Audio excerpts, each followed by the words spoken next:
Welcome to the Deep Dive. Today we're diving deep into something that, well, it touches pretty much every aspect of our lives. Self-awareness. Yeah, absolutely. We've pulled together quite an interesting mix of ideas on this. We're looking at everything from, serious academic research Right, the heavy stuff. to really practical advice you can actually use. Stuff from psychology resources, a health organization, even a personal growth magazine. Yeah, a real range. Yeah. And our goal here is, well, pretty simple, really. We want to cut through some of the noise and get to the heart of what self-awareness actually is. We want to explore, how it develops inside us, the different ways it can show up, Okay. why it's just so incredibly valuable, and probably most importantly, give you some real actionable steps, things you can do to maybe boost your own self-awareness. So like a fast track to understanding yourself a bit better. Exactly. Consider this your fast track. Okay, cool. So to get us started then, let's try to maybe nail down what we're even talking about when we say self-awareness. Good starting point. One of the academic papers we looked at, it discusses something called objective self-awareness theory. Duval and Wickland. That's the one.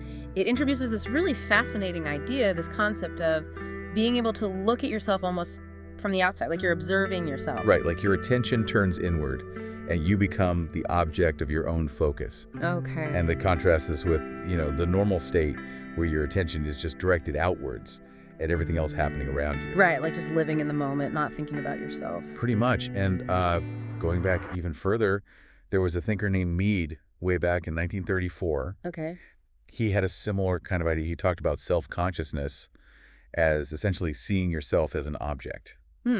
Okay, similar concepts then. Yeah, but it's worth noting that a bit later, in 1980, a researcher named Buss, he made a helpful distinction. Oh. He suggested that self-awareness can be like a temporary state, comes and goes. Whereas self-consciousness is maybe more like a consistent trait, something that's generally true about you.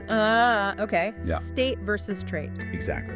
And both of these, according to Buss, have a private side. Okay. What you're aware of internally, your own thoughts, feelings, Yeah. and a public side for how you think other people are seeing you. Got it. Private and public aspects. Now, here's where I thought it got really interesting. Bringing in Daniel Goleman's work on emotional intelligence. Yes, EQ. He has this model. It's almost like a map, right? And right there at the very foundation, To the base level. under the heading recognition awareness, is self-awareness. And he breaks it down into like a few key parts. Knowing your own emotions, having an accurate sense of your own strengths and weaknesses, Accurate self-assessment, yeah. and feeling confident in yourself. So he's really saying that understanding yourself is like the first crucial step to navigating your emotional world effectively. Absolutely, it's foundational. And the IOSR journal we looked at, it offers another really useful angle, especially when we think about, say, teenagers. Okay, how so? They describe self-awareness as this process of learning to see yourself from your own perspective, your eye view, how you experience things internally, Right. but also trying to understand how you think other people see you, their perspective. So internal and external views again. Exactly. And they made the point that for adolescents, who are obviously going through so much change, Yeah. it's really vital to be aware of both what's happening inside them and how they're coming across to others. The IOSR journal even had this little visual, didn't it? Like a central point labeled self-awareness. Yeah, I remember that. With all these questions branching out. What is it? Why does it matter? Who needs it? Where? When? How does it help? Yeah, it really puts self-awareness right at the center of a whole lot of important considerations. Yep. Very visual. Which naturally leads us to wonder, okay, how does this ability actually develop? Where does it come from? Good question. Looking at an article on Verywell Mind, we see that even in very, very young babies, there's a basic sense of being separate from the world around them. Really? Even in newborns? Yeah, think about it. A newborn can apparently feel the difference between being touched by someone else Okay. and touching something themselves. Yeah. That tiny distinction. That's a very early form of self-awareness. Rudimentary, but it's there. Wow, that's amazing. Just that simple feeling of me versus not me, starting so early. Exactly. And the article goes on to explain that as a baby gets closer to their first birthday, this sense becomes more developed. And by around 18 months, it's often quite significant. They have a much stronger sense of self. Right, and isn't that when they start doing the mirror test? Precisely. A classic way researchers study this is through that mirror self-recognition task, often called the red dot test. Lewis and Brooks Gunn pioneered it. Okay, the red dot test. Remind me how that works. Sure. They put a little harmless red mark on a baby's nose, usually without them noticing. Then they show the baby their reflection in a mirror. If the baby looks in the mirror and then reaches up to touch their own nose, not the mirror, that indicates they recognize the image in the mirror as themselves. It's a huge milestone. That is a clear sign. Wow. And very well. Mind also mentioned 5 stages from someone named Rochat. Yes, Rochat's 5 levels of how this sense of self seems to unfold. It starts really basic, with just being able to tell the difference between the reflection and the real world. That's differentiation. Okay, step 1. Then comes situation that's realizing that the movements you see in the mirror actually match your own movements. Connecting the reflection to yourself. Right. Stage 3 is identification. That's the that's me moment we just talked about with the red dot test. Got it. After that is permanence. This is understanding that the person in photos or videos is still you, even if you look different or time has passed. So stable sense of self over time. Exactly. And the final stage Rochat proposed is self-consciousness. This is where you start to imagine how others might see you, which can bring on feelings like, pride or embarrassment. Thinking about yourself from an outside perspective. That makes a lot of sense as a progression. So, okay, we've got a better handle on what it is, how it develops. Let's talk about the different ways it shows up. The types. Right. Very well. Mind highlighted 2 main categories here, public self-awareness and private self-awareness. Okay, public self-awareness. That sounds like what it is. Right. Being aware of yourself in public. Pretty much. It's what happens when you become really conscious of how you appear to other people. Like giving a presentation. Perfect example. Suddenly, you're much more aware of your body language, what you're saying, how you might be coming across, because you know you're being observed, maybe even judged. Right, and that makes you stick to the rules more. Often, yeah. It tends to make us more likely to follow social norms, not wanting to stand out negatively. Okay, so that's public. What about private self-awareness? Private is all about tuning into your own internal world. The inner stuff. Yeah, your emotions, your thoughts, your physical sensations. Those things going on inside your own head that others can't directly see. And this relates to that idea of private self-consciousness you mentioned earlier. Exactly. Some researchers describe private self-consciousness as simply being more inclined to think about yourself, to introspect. Public self-consciousness, then, is more about evaluating yourself as a social being, how you appear. Okay. And it's interesting, too, some research found that people who are high in private self-consciousness tend to attribute things that happen more to their own actions and choices. They take more internal responsibility. That makes sense. Okay, so we're getting a really clear picture now, but why does all this matter? Why is self-awareness so important? The so what question. And our sources were pretty emphatic on this, very clear. Yeah, both Humber River Health and that personal development article listed a whole bunch of benefits, didn't they? They really did. We're talking about things like being better at understanding and managing your own feelings. Okay, emotional regulation. Which naturally leads to improved communication. Yeah. Because you know where you're coming from. Right. And because you understand your own motivations better, you tend to make better decisions.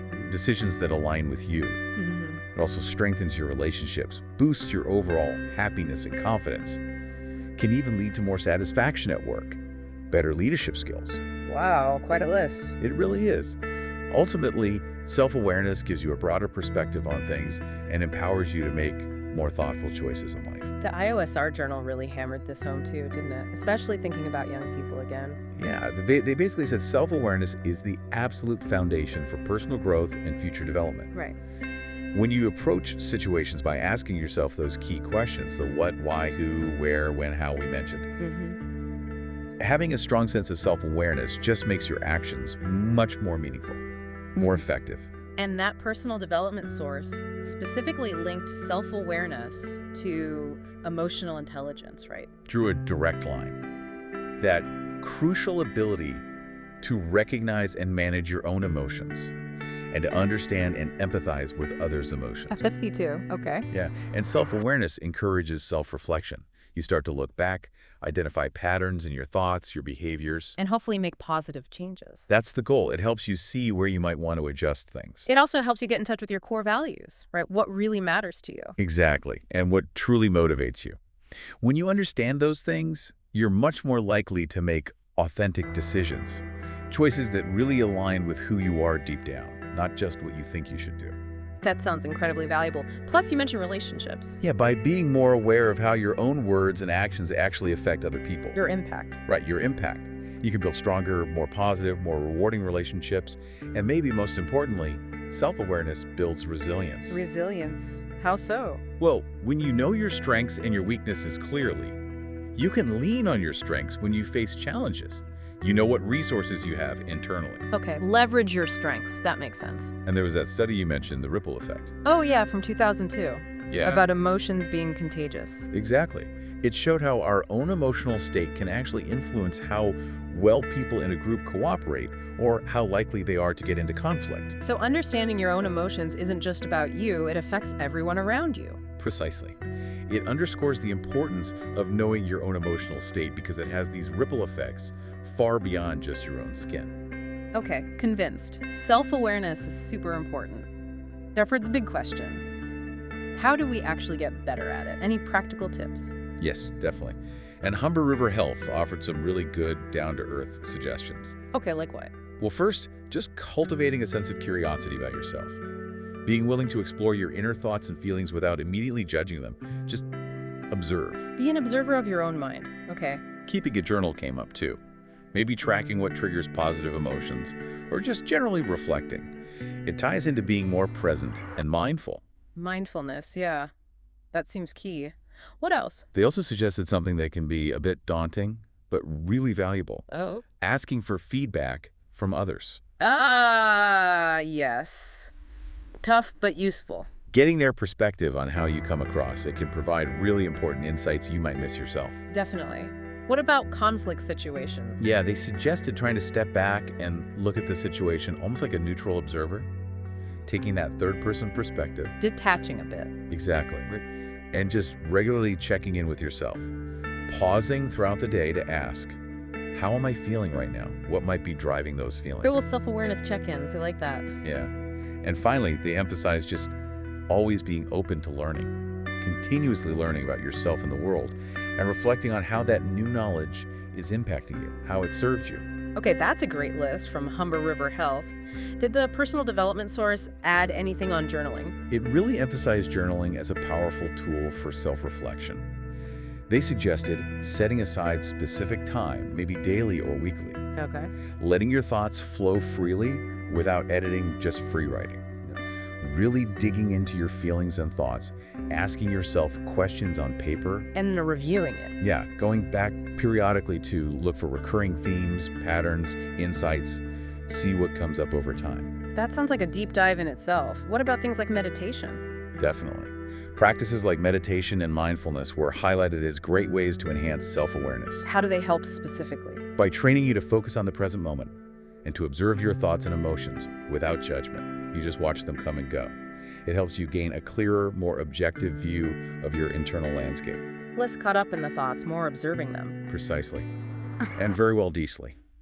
Mind also mentioned talk therapy. Like CBT. Yeah, particularly cognitive behavioral therapy, CBT. It was mentioned as another effective approach.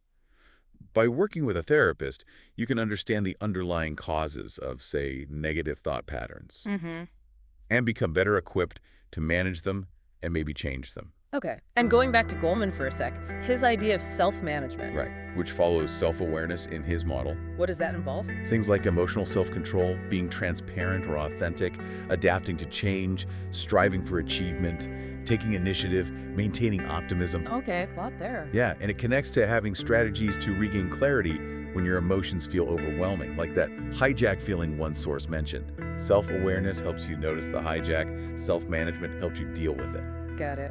That Success Magazine article had a couple of interesting points too, right? It did. One was about really allowing yourself to feel your feelings. Not pushing them away, but actually exploring where they might be coming from. That exploration is a step towards self-awareness. Just being with the feeling instead of reacting immediately. Exactly. And they also advised questioning your own deeply held beliefs and assumptions. The ideas you take for granted about yourself and the world. Challenging your own programming. Kind of, yeah. To get a more accurate, less biased picture of who you truly are. Okay, let's maybe circle back to that objective self-awareness theory for a moment. thinking about how it actually plays out. Okay, the practical implications. Someone named Gibbons, back in 1990, summarized some key ideas, right? Yeah, he pulled together some of the main predictions or findings from that theory. What were they? Well, one was that when people are in a group and their attention is drawn to themselves, maybe there's a mirror or a camera, they tend to conform more to the group's norms. They become more aware of the social standards. Interesting. Okay. Also, when you're focused on yourself, you're more likely to see your own internal factors, your attitudes, your feelings, as the cause of your actions, rather than blaming the situation. More internal attribution. And finally, if you become aware of a mismatch, a discrepancy between your beliefs and how you're actually behaving while you're self-focused, you're more motivated to try and bring your behavior back in line with your beliefs, striving for consistency. Okay, so self-focus triggers this comparison to standards. That's the core idea. Directing attention inward activates your self-schema, your whole network of beliefs about yourself. And your behavior then gets guided by evaluating